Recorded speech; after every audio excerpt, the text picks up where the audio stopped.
comigo a sua Bíblia, Tito, capítulo 2. A gente vai ler do versículo 11 ao 14. Você vai deixar aberto aí em Tito.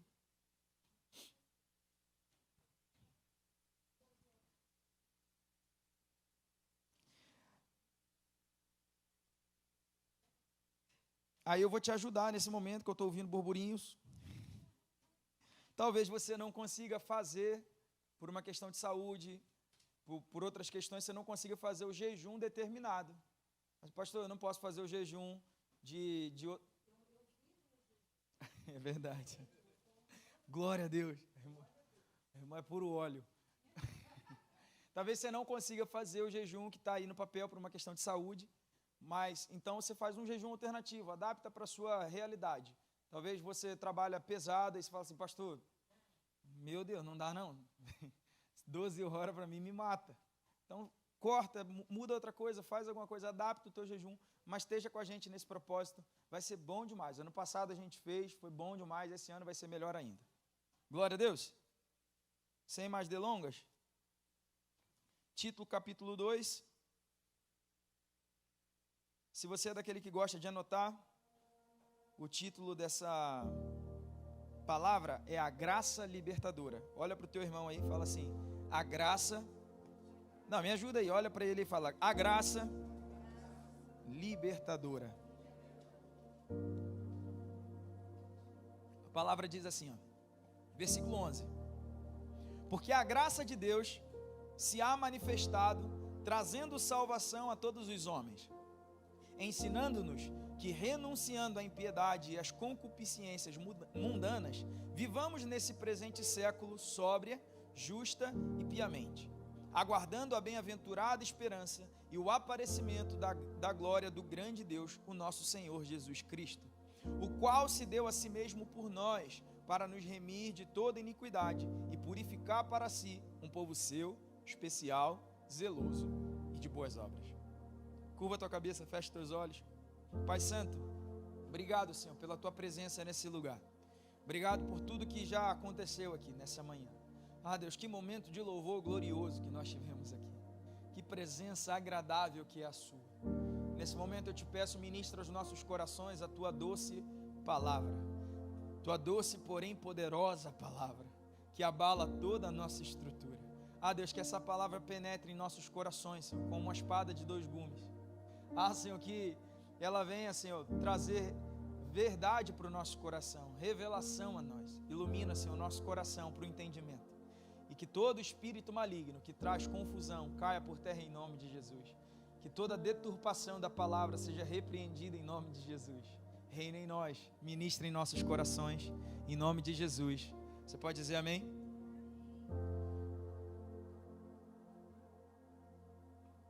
Para você entender melhor essa palavra, eu preciso trazer para a sua memória, para a sua mente, para o seu entendimento, que antes de Jesus, sem Jesus na nossa vida, nós éramos escravos do pecado.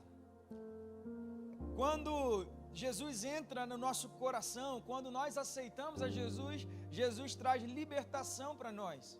E aí talvez você pode pensar assim, pastor, mas eu nunca fiz nada de errado. E só pelo fato de eu não ter Jesus, de eu não ter aceitado Jesus, de eu não reconhecer Ele como Senhor, eu sou escravo do pecado, pastor. Desculpa te dizer, mas a palavra de Deus, a Bíblia, que nós cremos que é a palavra de Deus, completamente inspirada pelo Espírito Santo, ela diz, lá em Romanos 5, ela vai dizer que por um só homem chamado Adão, o pecado entrou no mundo, e através dessa raiz adâmica, nós nos tornamos escravos do pecado. Então, nós nascemos escravos do pecado. Pastor, mas a criança, sem pecado nenhum, escravo do pecado. Vai chegar um momento que vai ser necessário o reconhecimento do senhorio de Jesus Cristo. Porque no mesmo Romanos 5 vai dizer que de igual modo o pecado entrou no mundo através de Adão, através de um só homem também, chamado Jesus, diga, Jesus. Nós fomos salvos dessa raiz quebrada adâmica. O homem, ele foi feito perfeito. O homem, quando eu digo, é o homem em geral, homem e mulher, tá? O homem raça. homem e mulher. O homem, ele foi feito perfeito, foi criado perfeito. Na glória de Deus, ele foi feito perfeito. Só que chegou num momento que ele resolveu desejar algo que não lhe cabia. Ele resolveu cair, resolveu ir contra a ordem de Deus. E isso causou uma rachadura, causou uma mácula, causou uma mancha nessa perfeição que o homem foi criado. Então, desculpa te dizer, e aí eu vou te pedir ajuda mais uma vez. Olha para o seu irmão, nesse momento vai ser prazeroso. Olha para o seu irmão e fala assim: desculpa te dizer, mas você não é perfeito.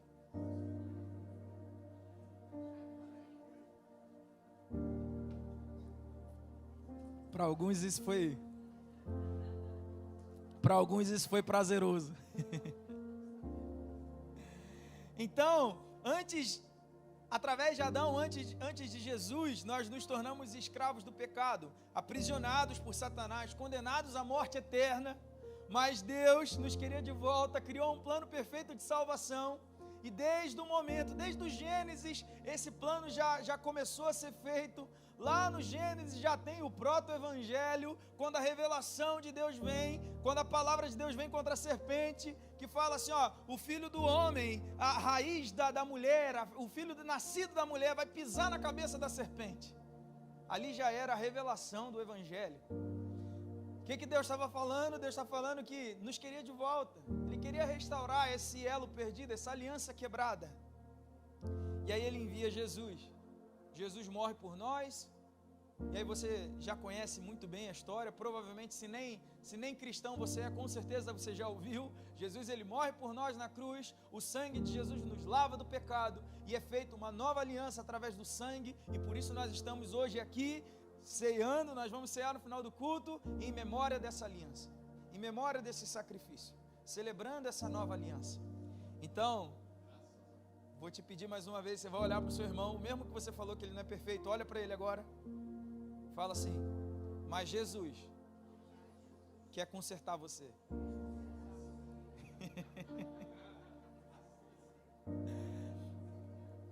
Bom demais, né? Prazeroso.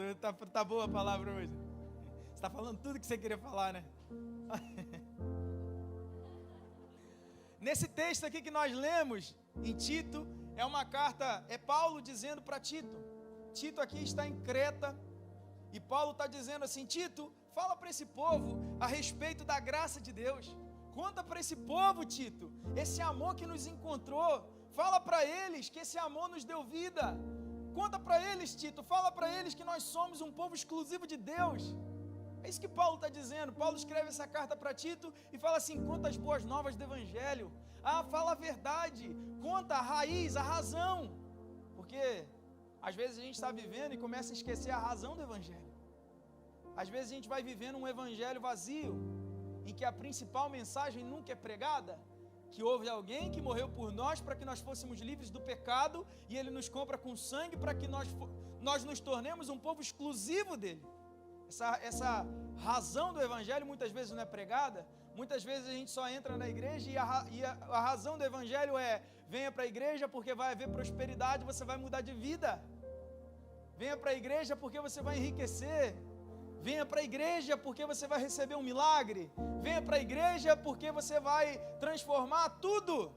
Mas a palavra verdadeira que é: venha para a igreja porque você precisa ser mudado. Venha para a igreja porque você precisa abrir mão de tudo. Venha para a igreja porque você precisa renunciar a vontades. Essa mensagem muitas das vezes não é pregada. E é isso que Paulo está falando para Tito. Olha, prega para esse povo que o Evangelho de Jesus é uma mensagem de renúncia. Conta para esse povo que o Evangelho de Jesus nunca foi sobre ter, mas foi sobre ser.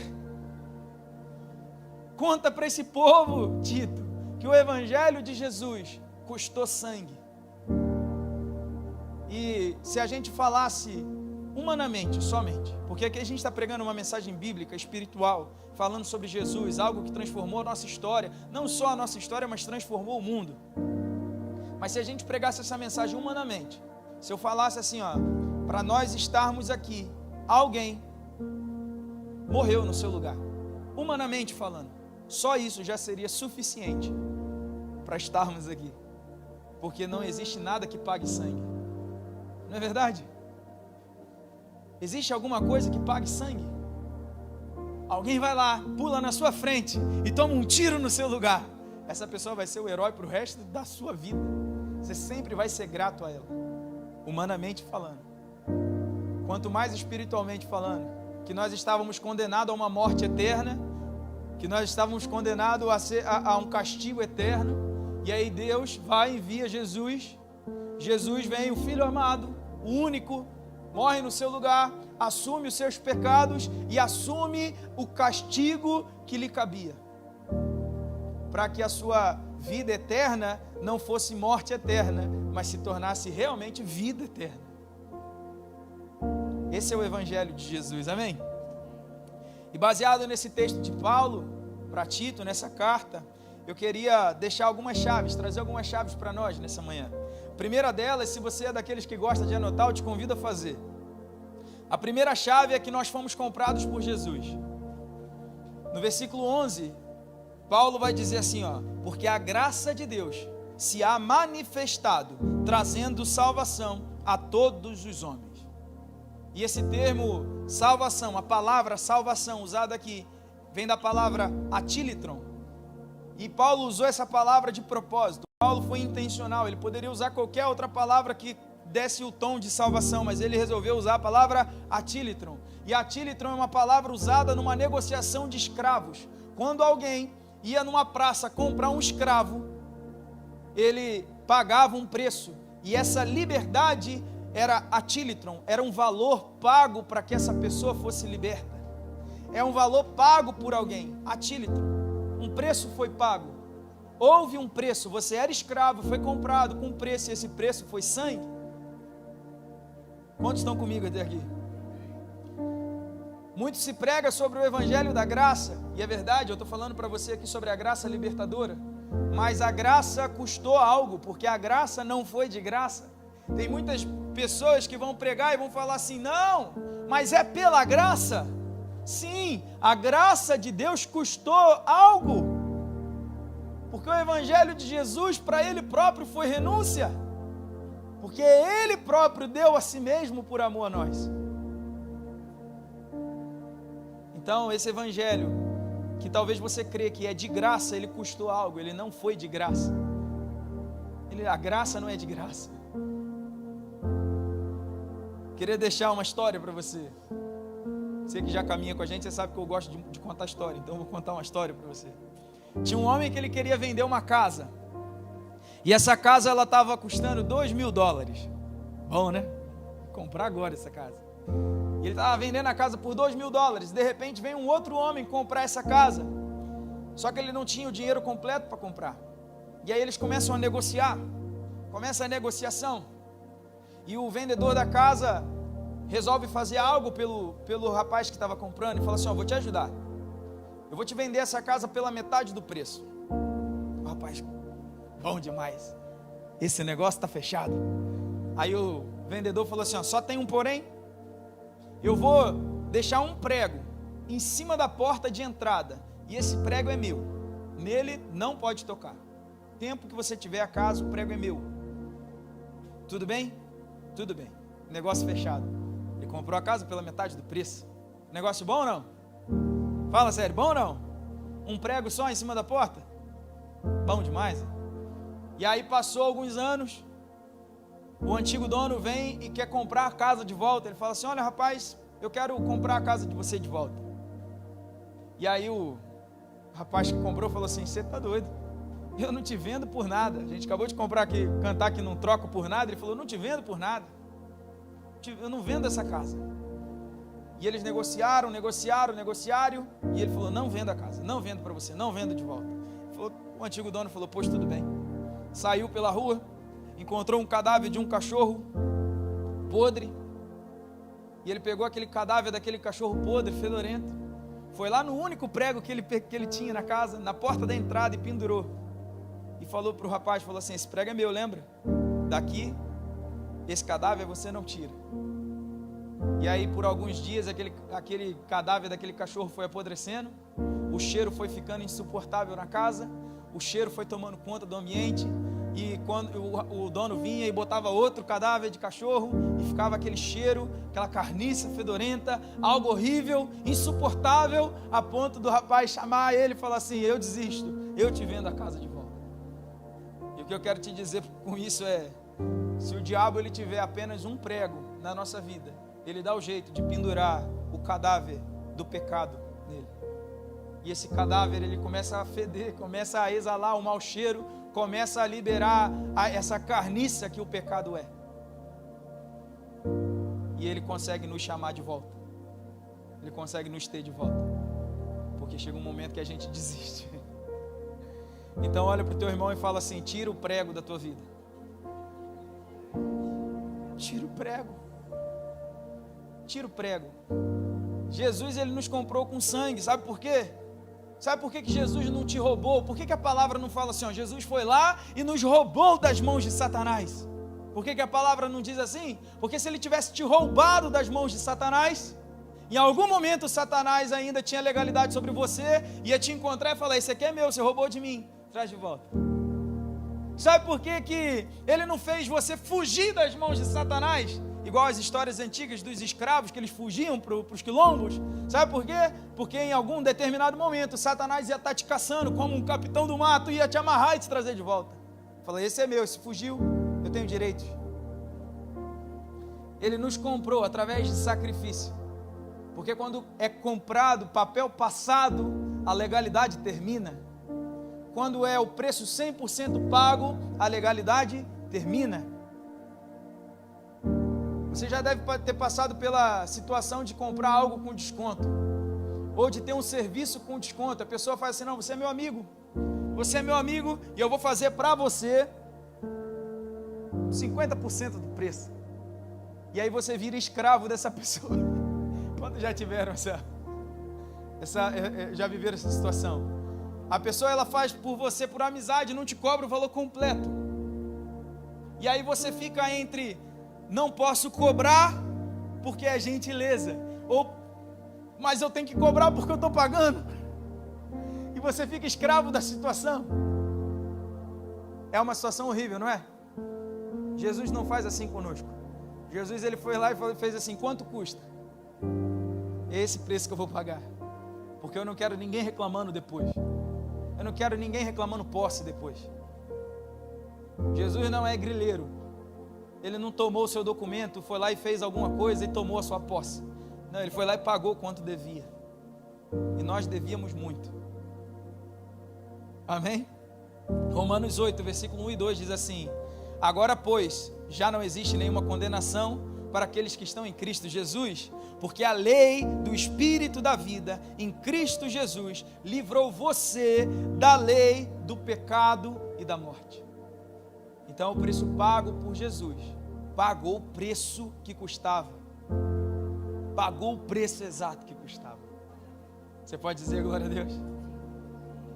A segunda chave que eu tiro desse texto: enterra o velho homem. Fala para o teu irmão, olha para ele e fala assim: enterra o velho homem. 2 Coríntios 5,17 diz: quem está em Cristo, nova criatura é, as coisas velhas se passaram, eis que tudo se fez. Aleluia, você conhece bem a palavra. Deixa o pecado lá atrás. Tem gente que não enterra o velho homem de jeito nenhum. Tem gente que bota o velho homem, aposenta ele, mas não enterra, aposenta. Deixa ele retirado, aposentado. Só não está vivendo ainda o velho homem porque talvez as forças acabaram, seu Luiz. Lembra do passado com gosto. Olha para trás e fala assim: ah, no meu tempo eu era o perigo. Você tinha que ver. No baile eu fazia, acontecia. Ó, várias menininhas. Com gosto. A gente tem que lembrar do passado com vergonha.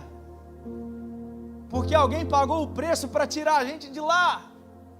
Você tem que lembrar do passado com honra pela libertação que você viveu. Falar assim: ó, lá no passado eu era assim, eu fazia assado, mas Jesus me libertou e hoje eu sou melhor do que era antes. Aleluia. Nós precisamos viver libertação. Nós precisamos deixar o velho homem morto, enterrado a 7 palmos, para não ter chance de voltar. Tem gente que não é crente não, como diz o André Valadão, não é crente não. Tem gente que parece mais que é velho homem aposentado, já aposentou, né, das glórias passadas. Para com isso, irmão. Vem viver uma nova vida de verdade. Enterra o velho homem, porque Jesus quer mudar verdadeiramente a tua história. No versículo 12 de Tito, Paulo fala assim, ó, ensinando-nos que renunciando à impiedade e às concupiscências mundanas, vivamos nesse presente século sóbria, justa e piamente. Nós precisamos viver sóbria, justa e piamente. A gente precisa viver a vida clara, a vida justa, a vida conforme Cristo determina que ela seja. Deixa o velho homem para trás. Romanos 8, versículo 5 e 8 diz assim, 5 ao 8.